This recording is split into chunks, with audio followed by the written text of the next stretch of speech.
안녕하세요. 저희는 한국문화예술위원회에서 시행하는 지속연주사업 군포 프라임 필하모니 작곡가에 선정된 정미선, 남상봉입니다. 저는 개인적으로 평소에 존경하던 남상봉 선생님과 이렇게 함께 작곡가로 선정이 돼서 매우 영광이고 기쁜데요. 선생님 작곡가 소개를 개인적으로 좀 부탁드리겠습니다. 네, 저는 남상봉이라고 하고요. 지금 음악 만드는 일을 하고 있습니다. 그리고 현재는 서울교육대학교에서 학생들을 가르치고 있습니다. 우리 선생님께서도 좀 소개를 부탁드릴게요.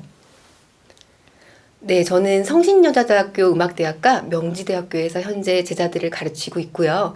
개인적으로 실내악 작곡도 많이 하지만 교향곡 작곡에 관심이 많이 있어서 국내뿐만 아니라 또 국제에서도 연주 기회를 도모하고 있습니다. 그리고 개인적으로는 지휘자 남편과 또 7살, 1살 두 아들을 키우고 있는 워킹 작곡맘입니다.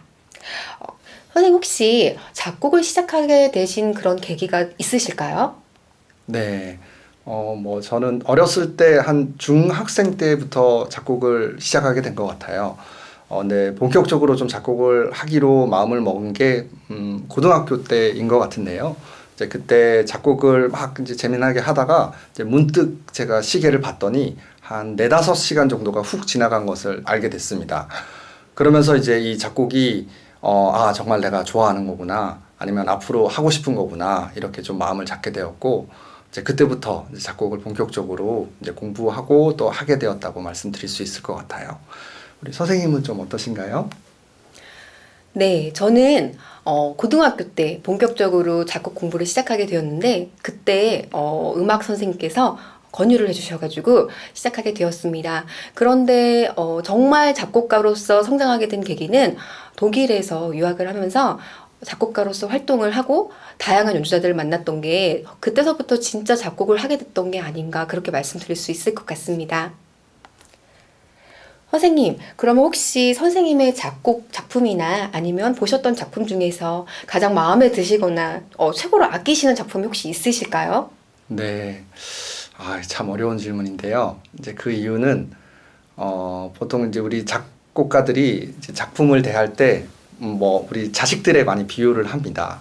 그래서 10손가락 깨물어서 안 아픈 손가락이 없듯이 다들 이렇게 소중한 작품이라서 특히 인상이 깊었다거나 저는 그렇게 말씀드리기는 좀 힘들 것 같고, 저는 지금 현재 또 오늘 이제 소개드리게 될 제 작품 마음의 흐름이라고 하는 작품이 지금 가장 제가 집중하고 있는 작품이고 또 가장 생각을 많이 하고 있는 작품이라고 말씀드릴 수 있을 것 같습니다. 또 선생님은 좀 어떠신가요?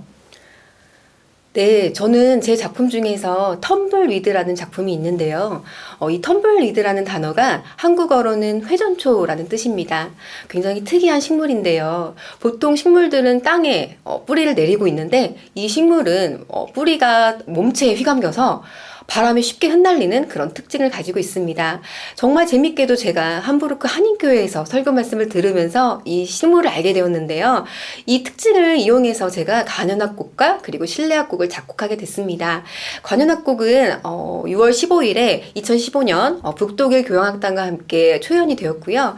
실내악 작품은 독일 비텐 페스티벌에 선정이 되어서 그 당시에 독일 베데르 드라이 서독일 방송국에서 신진 작곡가로 소개가 된 저를 정말 뜻깊게 해준 그런 뜻깊은 작품인데, 아쉽게도 국내에서는 아직도 초연이 되지 않은 작품이어서 개인적으로 국내에서도 텀블리드 작품이 초연되기를 기대하고 있습니다.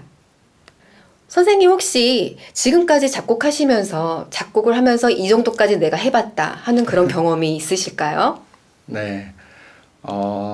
네, 좀 이렇게 거의 장난반 재미반으로 제가 좀 말씀을 드리면은, 저는 작품을 만들 때 이제 그 어쿠스틱한 악기로도 만들지만은 전자음악도 만들고 여러 가지 소리로 만들 수 있는 거면 뭐든지 다 시도를 하는 그런 사람입니다. 그래서 전자 악기를 만들기도 하는데요. 그 중에 하나인 저의 그런 M4이라고 하는 그런 악기는 그 만들 때 가장 힘들었던 것 중에 하나가 그 악기의 외관을 내구성 있게 만드는 것이 힘들었습니다. 왜냐면은 그것이 쥐불놀이처럼 막 돌리는 그런 악기인데 어디 부딪히면 막 깨지고 그러더라고요. 근데 어떤 걸로 만들어도 이게 좀 내구성을 하기가 힘들어가지고 막 알아보고 있던 그런 와중에 그때 당시에 제 아이 그때 당시에 이제 아기였던 저의 아기가 이제 젖병을 물고 이제 그걸 그 안에 분유를 먹고 있는 모습을 봤는데 저 젖병이 정말 내구성이 있을 것 같다라고 생각이 들어서 그 아이의 젖병을 이렇게 제가 좀 가져다가 사용을 한 적이 있습니다. 그렇게까지 뭐 이제 작곡을 해본 적이 있다고 말씀드릴 수 있을 것 같아요. 네, 우리 좀 선생님은 어떠신가요? 네, 저도 작곡하면서 굉장히 다양한 것을 했는데 선생님처럼 재밌는 그런 특별한 경험은 없고 저는 무용을 좀 좋아했어서 제 작품에 무용을 넣었던 경험들이 굉장히 많이 있습니다. 2021년에 코로나로 한창 힘들었을 때 제가 2명의 무용 안무가에게 코로나를 대변하는 그런 안무를 부탁드린 적이 있었어요. 그래서 현대 무용가들이 코로나를 상징하는 그런 수건을 도구로 이용을 해가지고 오케스트라와 함께 60분짜리 관현악곡을 작곡을 해서 공연을 올렸던 경험이 있는데 음악 분야뿐만 아니라 이렇게 무용 분야의 전문가들과 함께 협력하는 그런 경험을 했던 좋은 경험이 있습니다. 그리고 또 2021년, 2년 대한민국 오페라 페스티벌에 이제 부채소녀 작품을 올리게 됐는데 그때도 제가 부채소녀 역할에 2인 1인 역을 이제 캐스팅을 하면서 무용신을 역시 넣었는데요. 이런 경험들이 저한테는 좀 특별한 경험들이었던 것 같습니다. 네. 선생님 혹시 이번 지속연주 사업으로 출품하시는 작품에 대해서 간략하게 해설을 부탁드려도 될까요? 네. 저의 작품은 마음의 흐름이라는 그런 제목을 가지고 있는 곡입니다. 이 마음의 흐름은 원래는 그 산업혁명이라는 것을 주제로 하는 시리즈 작품 중에 하나라고 이제 말씀드릴 수 있는데요. 첫 번째가 제 기계적 몰입이라고 하는 산업혁명 이제 1, 2차 산업혁명을 주제로 한 그런 작품이었다고 한다면은 이 마음의 흐름 두 번째 작품은 더 후반부 산업혁명 이제 3차, 4차 산업혁명을 이제 주제로 하고 있다고 말씀드릴 수 있을 것 같아요. 그래서 저기 정보화 사회 그리고 인공지능을 주제로 제가 뭘 할 수 있을까 이렇게 좀 생각을 해봤는데요.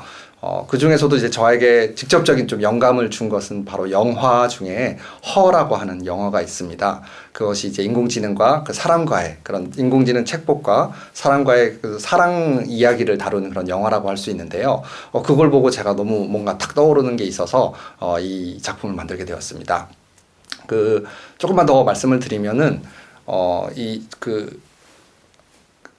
그 영화 허에서는 그 주인공과 또 인공지능 챗봇이 서로 뭐 역할을 이제 나누게 되는데 제 작품에서는 인공지능 챗봇을 대신하는 인공지능 그런 목소리와 그리고 또 주인공을 대변하는 그런 오케스트라와의 그런 이야기를 음악에서 이제 풀어내게 됩니다.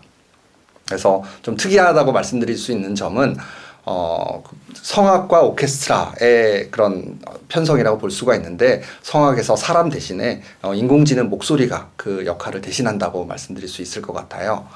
그래서 이 인공지능 목소리와 또 오케스트라의 이런 그 이야기가 또 어떻게 결말을 맺는지 좀 잘 지켜봐 주시면 좋을 것 같습니다. 네, 해설만 들어도 정말 기대가 되는 작품이에요. 네, 저도 감사합니다. 8월에 장천아트홀에서 선생님 작품의 감상 포인트를 기억하면서 감상하도록 하겠습니다. 저도 그때 같이 연주되는 제 작품 제목은 트레이스라는 작품입니다. 이게 이제 그림자, 흔적 이런 뜻인데요. 제가 2016년에 귀국하고 군포 프라임 필하모닉의 전속 작곡가로 처음 위촉받은 그런 뜻깊은 그런 교향악 작품입니다. 그래서 관현악의 주요한 모티브로 그런 아이디어가 등장을 하면 음색적으로나 관현악적으로 그렇게 그림자처럼 따라다니듯이 그런 아이디어를 주로 작품을 했는데요. 이게 이제 2016년에 초연을 하고 2019년에 재연을 했을 때도 타악기의 그런 작은 섬세한 움직임과 그리고 또 대비되는 극단적인 관현악의 그런 웅장함이 그 당시에서 영산아트홀에서 연주를 했을 때도 굉장히 재미있고 개인적으로는 그런 관현악의 그런 극단적인 요소를 굉장히 좋아하는 편입니다. 제 작품 감상 포인트도 기억하시면서 트레이스 관현악 작품도 함께 재밌게 감상해 주시면 감사합니다. 선생님 혹시 다양한 시도의 현대 작곡 이러한 변화에 대한 의견은 뭐가 있으실까요? 현대 음악이라고 하면은 이제 우리가 그 20세기부터 뭐 우리가 만들어진 음악들을 현대 음악이라고 얘기를 하는데요. 20세기 그 중반 이후에 뭐 모더니즘 이후에 포스트 모던이 되면서 다양한 그런 시도들이 서로 공존하면서 동시에 이제 만들어지는 그런 경향들이 지금까지 이어져 있다고 오고 있다고 생각을 합니다. 이제 그런 맥락에서 다양한 시도들, 새로운 시도들은 계속 되어져야 된다고 또 생각을 하고요. 이런 모든 많은 그런 다양한 가치들이 동시에 또 존중받아야 된다고 또 그렇게 생각을 하고 있습니다. 우리 선생님은 좀 어떻게 생각하시나요? 네, 저도 다양한 변화와 시도는 저희 창작자들의 몫이라고 생각합니다. 저희 창작자들이 감수하고 계속적인 변화를 시도해야 모든 것이 발전이 된다고 생각하는데요. 보통 사람들은 익숙한 것을 좋아하고 친숙한 것을 좋아해서 이러한 변화를 받아들였을 때 돌을 던지시는 분들도 간혹 볼 수가 있는데 이런 것까지도 저희 창작자가 감수를 해야 된다고 생각합니다. 제가 아까도 얼핏 말씀드렸지만 대한민국 오페라 페스티벌에 선정된 부채소녀 작품에서 두 주인공을 판소리 와 성악가로 올렸는데요.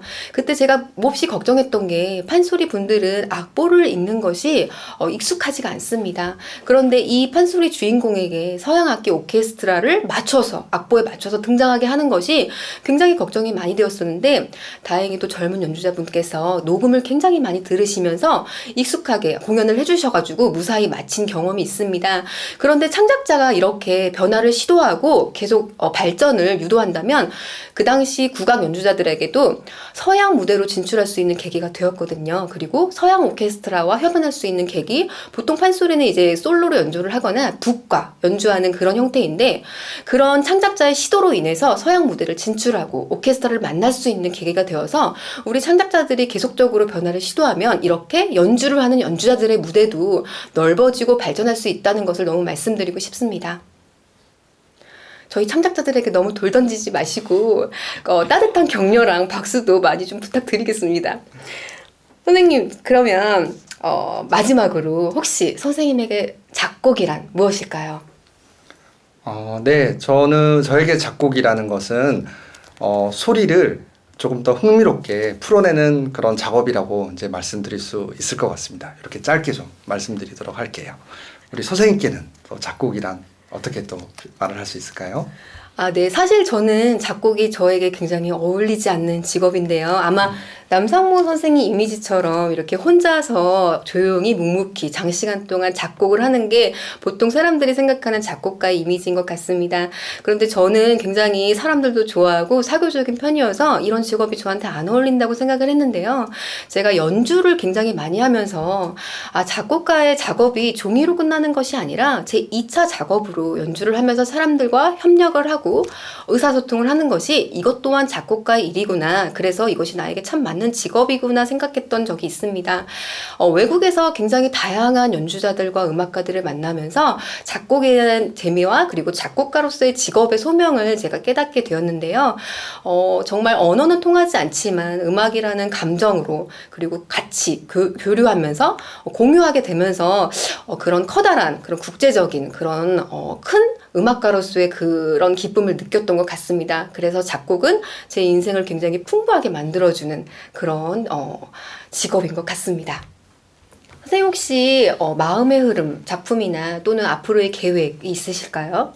네, 지금 마음의 흐름을 또 다시 재현하기 위해서 또 조금 손을 보고 있는 중인데요. 그와 동시에 저는 그 인공지능에 굉장히 관심이 많아가지고 이것을 가지고 어떤 다른 작품을 할 수 있는지 지금 알아보고 있고 또 작품을 지금 만들고 있는 것도 있습니다. 그래서 지금 혹은 이제 내년 후내년까지는 인공지능을 주제로 해서 좀 작품을 더 만들어 볼 생각입니다. 선생님은 지금 좀 계획이 어떻게 되시나요? 네, 저도 재현하는데 굉장히 또 뜻깊게 생각을 하고 있고요. 그리고 저는 계속적으로 국제적인 그런 교류를 시도하고 있어서 트레이스 작품도 언젠가는 또 유럽 무대에서 또는 미국에서 다시 또 초연될 수 있도록 그렇게 국제 교류의 기회를 도모하고 있습니다. 선생님, 그러면은 마지막으로 군포 프라임 필하모닉 단체 분들과 관객분들에게 그리고 또 우리 8월 공연을 찾아오실 모든 대상의 관객분들에게 혹시 해주실 말씀이 있으실까요? 네. 이런 큰 규모의 이런 사업은 한두 명이 이렇게 진행하는 것이 아니라 정말 많은 분들이 연주자, 작곡가, 또 스텝 여러분들이 같이 만들어가고 또 마지막으로 우리 관객까지 함께 만들어가는 이런 좋은 취지의 사업이라고 생각을 합니다. 8월 24일 지속 연주 지원 사업 음악회에 많은 관심과 사랑 부탁드립니다. 작곡가 남상봉 선생님과 함께 서울교육대학교 스튜디오에서 이렇게 작곡가 인터뷰를 하게 돼서 너무 개인적으로 영광이었고요. 8월 24일 장천아트홀에서 지속 연주 사업 연주에 많은 관심 부탁드립니다. 특별히 현대 작품뿐만 아니라 여러분들이 흔히 귀에 익숙하게 들리는 그런 작품도 연주가 함께 된다고 하니까 기대 많이 해주시고요. 군포 프라임 필하모닉의 연주도 함께 응원해 주시면서 저희 작곡가 인터뷰 프로젝트 이상 마치도록 하겠습니다. 감사합니다.